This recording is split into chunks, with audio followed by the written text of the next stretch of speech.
周文王，我们刚刚讲他儿子被杀了，吃了儿子的肉，而且周朝为什么要把这段历史卖掉？因为周朝以前是帮着商朝去抓人的，我是你的帮凶的，我是你的这个奴隶的。好，那这个时刻呢，周文王就发誓要把商朝给灭掉。这时候就有趣了，他就开始做计划，而他的计划的那一本书，竟然就是《易经》。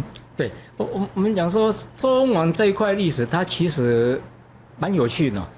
因为刚才讲商朝它四处征战嘛，那商朝国力这么强，你刚才讲二里头文化出土了，是代表夏朝，那这个夏朝当时用了我那边其实有时候二里头文化的专门研究的书，还有殷墟文化的研究，这个是考古学里面太重要了。对。那夏里头文化里面那个图片呢，我在看。它有那个大概14公分的那种铜片，然后铜片上面镶嵌了一些玉石，叫立松石。那铜片旁边有很多铃铛，青铜做的铃铛。那当时是做什么用？就是夏朝里面看不到，二里头里面看不到那个所谓的青铜兵器，没有武器，没有兵器，都是这一类。那这一类是谁在？巫师在用了。巫师当时在夏朝的情况是把刚才讲的这种小的青铜片，包括有镶嵌玉石的，跟这个铃铛啊是挂在一起，然后绑在手腕上了，或者绑在腰带这边。他干什么？在祭天的时候，祭神的时候跳大神，那个两个相碰，铃铛跟那一块东西相碰，碰了就会发叮叮当当的声音啊。所以他会等于说我声音传达到上天，我来了，我要找你报道了。所以你看二里头文化代表夏朝的，它基本上都是这一块东西，都是乐器啊、礼器之类的。那到商朝不一样，商朝大量出土了这些所谓青铜的兵器出来，所以它很强嘛。因为当时其他的部族啊，有的还停留在什么其他的部落，东夷、西戎、南蛮、北狄，还停留在那个用石头打仗的时代，用木棍打仗、用狼牙棒打仗的时代，所以商朝它很快，它征服，它要抓人就抓人。对。那商朝刚才讲，跟周文王有关系的是，周文王他本身以前是商朝的附庸国，他在陕西这一块，陕西周原嘛，周原就现在的陕西宝鸡这一块，那商朝。他恢复商朝，但问题是商朝这个老大不重视你这个老弟，他是利用周人士惯，你帮我抓吧，抓人，抓枪人，回来抓枪，那枪就在你隔壁呀，你陕西过去比较快嘛，那你去打枪人，把枪人抓来干什么？就刚才讲了，献祭，活人献祭。所以当时周文王以前呢，他们很多应援，你叫我这样啊，我还要贡品给你进贡。还要帮你抓人，还要抓人打仗也难免损伤，所以周人对商人有很多的这种抱怨，尤其到商纣王时代很多这种抱怨。那这种抱怨，他其实周文王就想到有一天我取而代之，我要灭掉商朝。他取而代之，第一个是权力的一种。中国历史文明的发展，中国历史的发展，它有2条主轴嘛，一条是战争，一条就是那个战争是争霸权嘛，一条是内部的斗争，争王权、皇权呢，是用这八王之争啊，黄袍对，黄袍加身。对，那很多这种历史主轴大概不会离开这2块。那当时他就想，我要取代这样的一个霸权，周文王，所以要取代这样一个霸权，我一定要挑战商朝，而且要把这个样恐怖的文明啊，杀人的这种文明跟吃人的这种文明。消灭掉，那消灭掉他要怎么做？所以他必须有一套很精密的计划，精密计划出来。所以我们知道周文王有几年的时间，他是被商纣王大概隐隐有些耳闻说，这个周文王到处结交所谓的英雄豪杰啊，甚至商朝内部的一些高官，那这个人要小心了，所以就把他抓到安阳过来。就商朝的首都安阳这边，安阳过来呢，他有一个意思，就当人质，你在我这边嘛，看你我熬。然后没想到周文王很厉害，他到了安阳这边呢，他有被当人质当了7年，但其中有几年，大概有一半的时间是关下到牢狱里面去了。商纣王不放过他，下到牢狱，甚至想把他杀掉了。那周王他厉害是到安阳以后当人质，我就利用这个时间了，利用收买或者说去笼络、结交这些商朝的一些权贵，尤其是隐隐然有反这个商纣王的这些对反商情节的。那其实确实在甲骨文的记载里面，周文王当时有结交到2个侯级的公侯伯子男的那个侯。侯级一个叫2侯，一个叫9侯。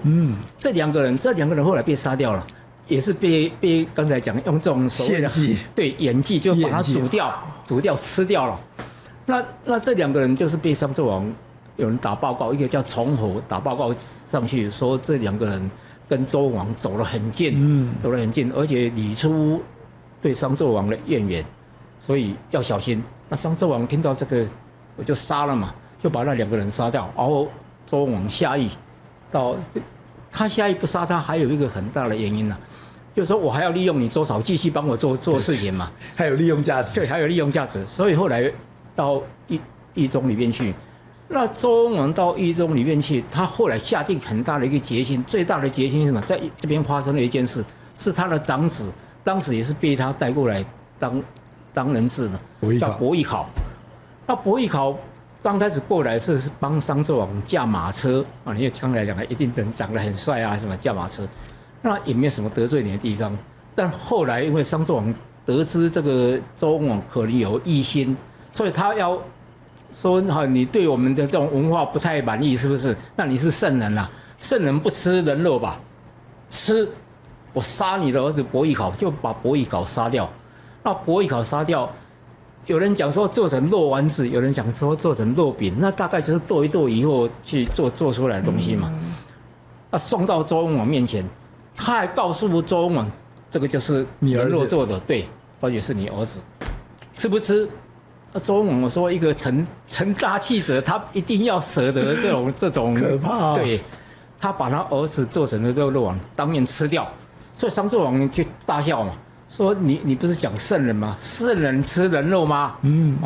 就这个周王厉害的一个地方啊，有国无家，所以他在这个安阳的这个牢狱里面，这个监狱里面，他就想我在这边有几年没事，跟以前后来汉武帝那个司马迁一样，司马迁被抓去关做史记嘛，他是在牢狱里面做易经，做易经有什么用？他想要灭掉你这个文化，我就我要学占卜，到底这个占卜可以打或者不能打，什么时候能打，从往哪个方向打，用什么方式打？这个其实在占卜里面有很深的64卦里面可以显现出来，我讲一下那个，其实刚才讲的那个。《三国志》里面有记载，这个占卜的那种威力啊。他说吕蒙要去打荆州的时候，打荆州占卜卦说到底能不能打？关羽坐镇诶，荆州关羽是蜀国五虎将里面排行第1的，所以吕蒙要去打的时候有点为难，那就请占卜师来占了就说可以打。那占卜里面的那个卦象啊，出来用8个字解释说。不出2天，关羽断头。2天之内，关羽要断头。那《三国志》是正史啊，他记载这一段，那真的是这样，历史的走向也是这样。李蒙后来杀了关公斩头啊，也是2天之内。所以你看，这个是很可怕的。中国这种占卜学说一直到后来很多，包括这一代学说后来传到占卜的这个易经占卜啊。传到那个日本，日本也是。日本遣唐使过来的时候很爱这一块，所以日本很爱易经。你知道日本最近出了一本书，是一个高岛吞象写的。高岛屋的高岛吞大象，高岛吞象这个名字很有意思。高岛吞象写了一本书叫《高岛易断》，易经用易经来断事情。高岛易断里面有记载，当时日本发动甲午战争的时候，要跟清朝打，日本上面政府官员大家在讨论的时候，其实不太敢打，因为当时清朝他们认为清朝的北洋舰队啊是东亚船第一坚炮利，对，东亚第一，而且都是从欧洲比较先进国家德国、法国、英国进来呢，不敢打，不敢打。后来两派就争论嘛，争论另外一派想到一个占卜，就是占卜又占卜出来，结果占卜五次都一个卦象出来，就说打，你必赢。结果甲午战争后来走向也是这样的一个情况。所以日本人非常非常迷信占卜这种东西，不输中国了。所以没有了这一套东西，对整个中国、对整个亚洲影响这么大。对，所以你看那个周文王，他这个所谓的易经，他其实易经两个走向，一个是他要灭掉商朝的一个西部计划，以及灭掉商朝以后，我要把它灭文，不灭人要有人是一种道德伦理的关系嘛。这个文化要把它消掉，所以整个甲骨文当时就整个不见了，埋在废墟里面叫殷墟嘛。那这是两个，那第三个就是说，在它灭掉以后，我把你这个文化灭掉，我要新的一套文化出来啊。所以人家讲说，中国的礼仪之邦是从周朝开始的。周朝以前没有什么礼乐文明、中华制度，不讲这一套，不讲人伦关系，周朝就定出这一套来，仁德治天下了。包括后来的儒家邪说、宋明理学，宋明理学讲存天理、去人欲，去人都是这一套的延伸。所以易经八卦它其实易经有很深奥的东西。那周文王做周易，易经其实有3本。有2本在现在还没找到哦。对，《易经》有一本叫《归藏》，有一本叫《连山》。那《连山》是夏朝的时代就有了，它也是讲很多占卜。那另外《归藏》是说更早，有人托名说是皇帝做的。那《归藏年》那3个不太一样，《周易》它是以天为主，以天为首；那《归藏》是以地为首，坤卦以坤为首。那刚才讲连山夏朝呢，是以人为首，艮卦，所以它其实不太一样，延伸出来理论不太一样。那很可惜是看得到记载有这些东西，到隋朝的时候，因为到隋朝才不见，对，所以到隋朝之前的文献里面还知道有这样3本易经，但其实两本不见，只剩下周易流传下来，影响最大的也是周易。好，那你刚才讲到的周易对于周文王影响非常的大，因为易经是他其实因为商朝是一个非常重视占卜的这个社会，所以他其实到商朝，等于说当人质的时候，把这个占卜的东西学会了以后呢，他回到了他的这个周朝的时候呢，他非常努力的去铺排。所以你现在易经、周易64卦就是这么样被铺排出来的。我看到的资料，就是说现在找到了周文王住的地方，周文王住的地方非常奇怪，非常诡异。怎么诡异呢？他是住在一个半穴居，半穴居地方没有任何的窗户。他就在这个没有任何窗户的地方去铺排他的易经，铺排他的卦。那为什么要这样？他说，在商朝有一种恐怖的鸟，在商朝所有的鸟都是商人的情报官，他会在你的窗子旁边，他会偷听你的讲话，他会偷看你的行为，然后就这些鸟会又听你的东西以后回报给商朝。所以周朝是相信，周文王相信，所以周文王还住到那个半穴居没有任何窗户的地方，就在那个地方里面找到他所有铺排的卦象。这时候你刚刚讲到，我怎么合纵连横，我怎么去设计，我怎么进程。刚刚讲，在这个时候，我什么时候把姜子牙找出来，我怎么样去找我最强的这个助手，全部都在那个卦象里面都有。对，那我们讲说周文王他是等于是周易的一个创始人，那里面其实有一本书叫简商，刚才讲了简商这一本书里面把它讲成是周文王的日记，那周文王记载的整个细节都在日记里面。那当然有很多历史学家，包括中研院有提出不同的看法，那这另外一回事。我们讲说周文王在刚才在这个安阳的这个殷墟这个地方被关嘛，关他又开始研究，那可以显现的就是他手上应该有这个时候刚才另外2本书更早的《归藏》跟《连山》，他提出另外以乾为首的这种卦象，那他有系统的去整理成64卦出来。那64卦出来，你在这边不能让商朝知道，因为商朝你只能在心中，你不能做记录，因为在商朝里面，你学占卜是一个很僭越的行为。很敬业，那是商王可以指定谁去做，对，你其他人不能去搞这一块，学都不可以学，对，学都不能学，那是好像国家机密一样。所以你建业，第二个会显示你有恶行，你占卜干什么？占卜最重要的国之大事嘛，容以事而已。那你就是要占卜，你是要想打仗吗？对，跟谁打仗？所以商王对吧？他很在意这一块。所以周文王在被关的时候，他还不敢做出来。那后来，因为他贿赂了很多王公大臣嘛，帮他讲好话啊，然后他儿子叫他吃肉丸，做成肉丸叫他吃，他也吃了。这样的一个人啊，商纣王说好吧，那就放你回去了。回到周原这个地方啊，周原这个地方就陕西宝鸡这个地方，其实后来考古也有发现那个商王的足迹，足迹，对，他的足迹上面其实以前是他们周朝的一个宗庙所在，没错。周文王很厉害，他在宗庙底下挖3个坑，挖3个是他的地下工作室。那周文王他知道以前有一种讲法嘛，叫天命玄鸟，降而生商。商朝的祖先就是玄鸟，天上来的玄鸟，所以他跟鸟的关系相当深厚。鸟是挺商了，不会挺我周朝了。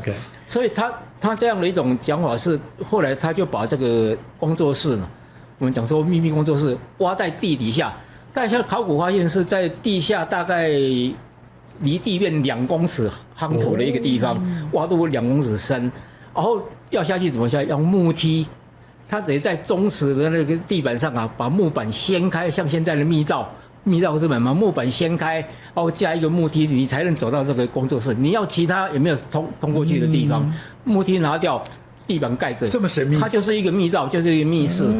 然后他这边其实不大，密室他做这一块蛮辛苦的，大概我们换算成现在大概他工作的地方大概2坪大，那另外一间是堆他的那个龟甲，因为他要刻在龟甲上面，龟甲有17000多片，出土了17000多片，很多啊，表示他是很有心的，要弄出一个很周密的一个计划。那当时他就把这些黄金盖起来，然后他做工作的地方是在挖了一个壁龛，很小，大概1尺见方的壁龛，干什么？点蜡烛用的。他是在这种一个烛光之下去搞这个易经64卦出来，跟周易出来了。那搞了几年以后。这个当时考古发现，周文王很厉害，在那样的灯光之下，而且他在做这一套的东西已经人过中年了，眼睛那么好，古人的眼睛那么好，他那个大概有282片的甲骨片了，甲骨片上面的文字你现在不用放大镜看不出来。他说形容像现在的一个小指甲片，是小指甲片。上面要刻20几个字，但是现在的我们讲那个微雕啊，微型雕刻，周文王怎么办到的？而且以前青铜器也没那么锐利，他要刻得很深字才可以留到现在嘛。那表示说周文王当时不晓得用了一个多大的精神跟心力啊，去把这个周易这一块啊弄在这个甲骨片上面。那这个甲骨片后来出来，其实周易出来根据的。很多也是从这个秘密工作室。那这个秘密工作室刚才讲说，你要下去只能有点，它四边没有窗户，所以其实很闷，尤其夏天都还闷热。那周文王这边就挥汗如雨在那边做。那他为什么要这么秘密？刚才讲周文王自己里面有提到，刚才讲说，就像他自己的日记，他有提到说，因为他怕一种东西，就是鸟，他当时在地上住的时候，经常看鸟在那个屋檐下结草嘛。那鸟飞来飞去，鸟一下冲到你门一开，它马上冲进来；窗一开，它马上冲进来，飞出去你拿它一点都没办法。所以他认为这些鸟呢，是因为是商人的后代，商人是这个鸟的后代，所以鸟一定会帮助商。你如果在地面上做这种工作的时候，被鸟看到，或者鸟会咬东西嘛，会叼走去回报商纣王，那是满族超然，不是满门超然，一个整个族人可能超然了，所以他就选择这样一个秘密的地方去做周易，所以周易当时产生出来，其实它背后有一块很辛苦的周文王的这些跟很好玩的一个，光是要刻那些字我都昏了，对，而且在2坪大这外就密不透风的地方，有多难过。对，然后刚才讲说，他周文王在做周瑜，另外还有一个计划，就是他里面这个里面其实脚本里面有记载，他这个计划他周瑜也有写，他是很刻意去结交一些权贵啦，一些王大族，收买人心。其中一个他灭商最重要的人，他交往了一个姜子牙。姜子牙在历史上确有其人，叫姜尚嘛。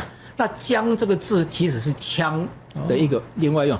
古代羌族它分嘛，因为那是母系社会，在古代时候，母系社会女为羌，男为姜。哦，男的那姜子牙是男的，姓姜，所以他是羌人的一个后代。那姜子牙他本身，据说他本身那个演算啊能力很强，然后他的那个打仗能力也很强，而且他是当时羌人部落的一个大部落的一个首长。羌以前有很多部落，他是大部落首长，德望最高，所以羌人听他的。你只要收买这个人，跟这个人结交了，他一句话最简单，羌人全部就听他的。所以后来周文王就刻意结交，有2个地方。在史书记载里面，就是说周文王还没有被抓去商纣王刚才讲下牢之前呢，他其实有跟姜子牙碰过一次。哦，因为姜子牙刚才讲他是羌人啊，羌人他也是被抓的对象，要活人祭对象之一嘛。当时姜子牙有被抓到这个所谓的商都安阳这个地方，那。姜子牙毕竟是姜子牙，他脑筋动得很快，他不晓得是收买狱卒还是收买什么。当时听说，米亚这边没去啊，商纣王已经下令要把他活人祭了，要把他祭掉了，他就收买狱卒跑掉了，他躲到哪里？在商朝地界里面呢，你要找个地方人家比较不会注意，他去当屠夫。所以周子牙以前当过屠夫，或者有一种讲法，他至少当过屠夫的助理，叫屠走。那个辅佐的走，辅佐，所以姜子牙从这边，那在这边其实周文王呢，我不晓得周文王有这样的人来，是耳目众多，还是这个他很其他人告诉他说，姜子牙对他周文王去找到姜子牙，给他很多的帮助啊，金钱的盘缠，让他收买更多人，讨回羌国，讨回羌地，那时候不叫国，所以他周文王刻意结交姜子牙。那后来周文王回到他的周原之后，其实还是跟姜子牙常有联络，他们就展开了这样一个灭商计划。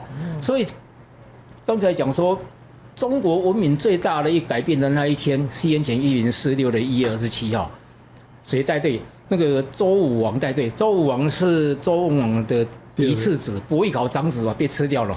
那嫡次子继位，那继位他娶了谁？周文王厉害，帮他媒妁之言，周文王帮他订的婚姻啊，订了谁？姜子牙的女儿。所以周朝的第一任皇后就是姜子牙的女儿。他女儿很厉害，后来生了那个周王的儿子周成王。对。那姜子牙有这层关系，那等于有政治联姻嘛？那当然有军事联盟。所以当时在西元前1046的1月27号，占卜，时机到了，出祁山过黄河，打，然后就选择在牧野这个地方开阔地。当时很清楚的一个记载是，周朝其实部队不多他可以灭商，他才几万，5万多人而已啊。他写得很清楚。战车300，大概7500人。以前周朝做的战车很大，它可以载硬兵，也可以冲锋。一辆战车25人啊，那战车300，另外虎贲3000，那个侍卫军啊，最好的军团全部出动，虎贲3000，甲兵4万5，那夯不啷当加起来都就5万多而已嘛，5万多跟商朝怎么比？然后谁打前锋了？武王殿后，主力兵殿后打前锋了，姜子牙。姜子牙就刚才讲了，然后战车300冲前锋。那牧野之战很有趣的是，他从早上打到黄昏就结束了。商朝怎么一败涂地呢？他不是所有的青铜器，而且当时最好的马车也在他手上啊。所以后来周朝会发展说以人治天下，这天下莫不归服的一个意思。商纣王他们杀人太多，而且商纣王之前也是一样，那是到后来商纣王变本加厉，民心思变。很多自己的大臣，他们曾经打过一次内战，就是为这个，要不要这个活人祭，要不要这种东西太残忍了。也有很有良心的、有远见的这种大臣，就是真的比干这些人。对，比干，还有刚才讲的二侯、九侯也是一样，他们反对，后来打内战输掉了，被抓了又杀掉了。所以有很多这样有良心的人，他在商朝没有办法生存。那大家有的闷着不敢说，等时机来的时候，我反。那这牧野之战的时候，商朝当时还有一个这天命，说天将亡我这个天意。当时商朝是派出17万的主力部队，远征东夷。东夷。那主力部队在外面嘛，所以留下来的可能是次级军团啦，或者是再抓一些什么。因为他们没有想到周朝敢叛变。对。所以后来一冲锋的时候，那我说牧野之战好玩的，没有人这样打的了。姜子牙主力部队300战车往前冲的时候，上面商朝这边的那个乾隆部队不敢接战，也不想接战，所以他就回头跑。他们以前用了一个字叫前途啊，前面的那个土地的前途，前途是什么？就是前面的这个所谓前面的刚才冲锋兵嘛，那这个乾隆部队前途，他不打不接战，看姜子牙一冲过来，他往回跑。如果说你是溃散逃掉，那就算了。他不是，他往回打，干脆我就往后打了。所以牧野真是这样打的。对，他其实是等于有点是我临阵投降的意思嘛。那投降我直接就往回打了以后，其他人其实本来就无心恋战了。所以商朝那么多的部队，当时记载是有可能人数了，以的人数大概也有11、12万，11、12万，至少是周朝的武器，对，有那么多武器，没有一个国家灭亡的时候只打1天了，550年历史在那天结束。对，所以说牧野之战，有人讲说它是中国历史上最伟大的一战，也是最快速的一战，就是牧野之战。那牧野之战以后才进入周朝嘛。刚才讲了，文王跟武王他们讲说，你如果得胜以后，把商朝这一块文化整个连根拔掉，所以印度安阳才变成废墟，叫殷墟的墟，对，废墟。然后他本身很多里面的人啊，很多人他就被流放迁走，他没有杀，是用流放了。所以商人还好，他保种保下来了，保种保下来。那另外讲羌人，刚才为什么跟周文王这边愿意联系？因为商朝其实也一直想说，干脆我就把羌整个灭掉，但这样活人祭的来源就少了。那他想灭掉的时候，就是说，因为刚才讲羌人善战，包括后来的汉羌百年战争也打过了，李广的时代也打过。后来三国时代不是出了一个五虎将马超，马超是羌人啊，他母亲是羌哈。所以我们在讲说，羌这样一个善战的民族，他无论如何对商朝是一个威胁，所以这是原因之一。商朝第二个想灭掉的是商朝当时想灭羌的原因是当时商朝灭掉夏朝啊，灭掉夏朝的很多移民啊逃到什么地方？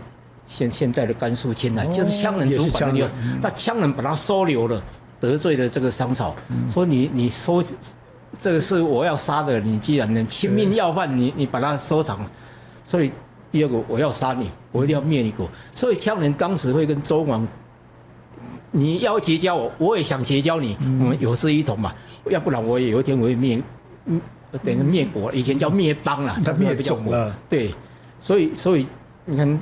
两个就一拍即合，对，一拍即合。所以周武王跟姜子牙打这个牧野之战，他打得很漂亮，一天结束。那漂亮以后，刚才讲，他就把商文化整个连根拔起，杀人献祭，然后后来才有那个孔子讲“始作俑者，其无后乎”的这句话出来。对，所以传世的变成第一个，这是有人讲它算是一种哲学思想，所以有什么存天理去人意的这种观念。所以他上书里面有讲到天道无常，唯德是福。对，以德服人嘛。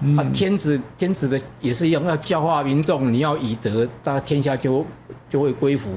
因为这一套东西发展到后来，我说他对中国后来文化影响很大的是孔子，500年后孔子出现，孔子定五经，五经里面就是有一个就是易经，他从这边要延伸一套观念跟文化来让后世跟当代人去学。对，所以我们只看到了《封神榜》，我们只看到牧野战争，然后觉得什么商朝什么都不见，原来商朝是被有计划的给灭掉。那为什么要灭掉？是因为那个时代太血腥、太残忍了。周朝他们认为说这个不能再继续留在中华大地，这个一定要把它连根拔起。没想到他真的连根拔起，但到了民国初年，居然他透过甲骨文又被认知到了。不过社长，我们觉得时间过得好快，我们这样聊一聊，已经1个钟，我们已经聊了1个钟头了。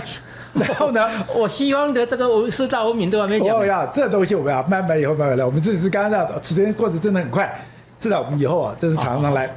这么快啊！这一段时间，这个在大家很多人不清楚，可是这个对于中国人来讲，对中国人的面貌，对中国人的性格，真的出现了一个翻天覆地的大变化。从一个血腥、残忍、献祭的这个文明，变成了一个以所谓的礼乐、治理作乐的文明，这中间差别真的很大。